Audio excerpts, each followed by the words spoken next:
A body mantle. It's more than just an article of clothing. A mantle is a second skin, an extension or response to the body. Each year, freshman students from the University of Cincinnati's School of Design, Architecture, Art, and Planning are tasked with creating a body mantle to be judged in a runway show. With all the artistry put into each work, it's all too easy to overlook the people who created them, the student under the mantle.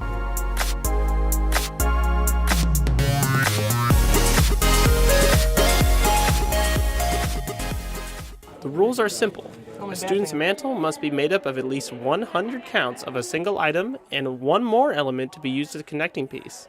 The choice of material is left up to the students. My project, I'm using 150 different types of stuffed animals. Over 150 chips of paint. A full-length gown out of the diapers. She wanted to make her project out of condoms. I was like, well, I want the wrappers. Huge coat with a train out of used Trump signs. 3 weeks of design, construction, and testing all lead up to the main event, the Body Mantle Runway Show.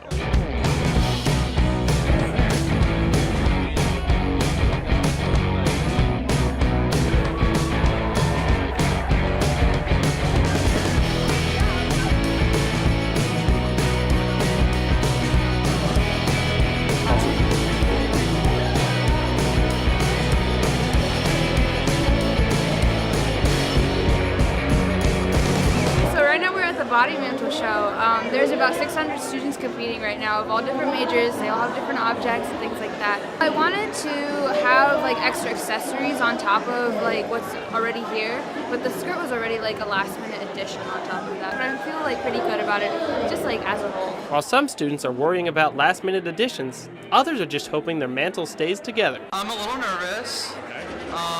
You don't like to hear creaking on your project when you're about to walk with it, but you know, it's fine. I like the fact that it delineates the material, so that way the material really doesn't take on the same properties that you would use it for regularly, which was the goal of the project, and I like how it constricts my use of limbs, it constricts my use of head movement. While some projects may crack under pressure, the students try to stay cool, calm, and collected. I was going to do like suspenders with white paint as a base and then put this paint above it.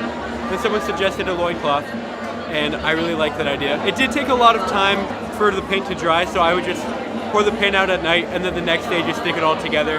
And then I use string to connect it, and I put the string between 2 layers of paint to hold it together. So it was pretty simple, really not bad. Each student tackles the project with their own intentions. Some work for fun, and others work to win. I didn't really have any ideas for the project, so I just looked at all the categories and I saw most gravity defying. I thought that would be fun. My project is like 5 feet of cardboard, and I sewed it together with some twine. I wanted to win most gravity defying, and I did, so I just needed a sturdy material, and so I picked cardboard. And triangles, I read somewhere like bridges are made of triangles because it's the most sturdy or something. So I made a big triangle. And then I wanted it to have some movement or just like have some fun. So I made it expand. This year, nearly 600 body mantles walked across the runway in front of judges and hundreds of students, faculty, family, and friends. And none of this would be possible without the people under the mantle.